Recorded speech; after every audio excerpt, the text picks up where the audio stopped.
अस्सलाम वालेकुम। आज के इस वीडियो में आपको बताएंगे सहरी और अफ्तारी के लिए 20 बेहतरीन टोटके।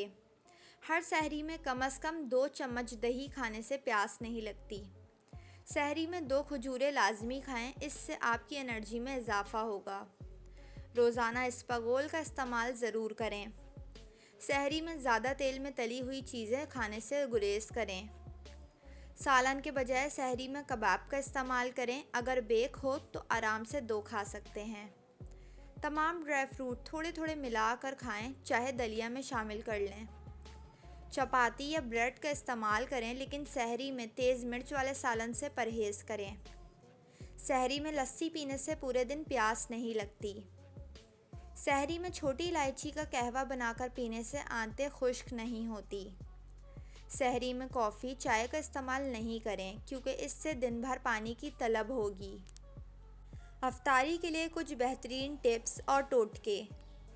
अफ्तारी के बाद अक्सर लोग खाना भी खाते हैं, लिहाजा अफ्तारी हल्की फुल्की और फरहत बख्श करें।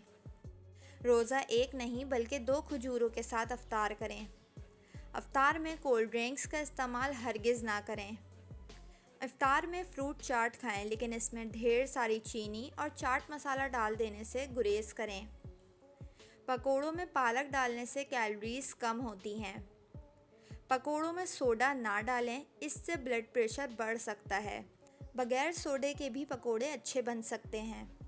अफ्तारी में नींबू पानी का इस्तेमाल करें, जिसमें आधा नींबू, 1 चुटकी नमक, काली मिर्च और थोड़ी सी चीनी शामिल करें। दही फुल्की पकोड़ों से बेहतर रहती है, क्योंकि फुल्की पानी में भिगोने से इसका ऑयल निकल जाता है। मिक्स सब्जियों के घर पर समोसे तैयार करें और बाज़ार के समोसों से बचें। सेहत से भरपूर चना चाट तैयार करें, इसमें मुख्तलिफ कच्ची सब्जियां और दही का इस्तेमाल ज़रूर करें। काले चनों में सफ़ेद चनों से ज़्यादा ग़िज़ाइयत पाई जाती है।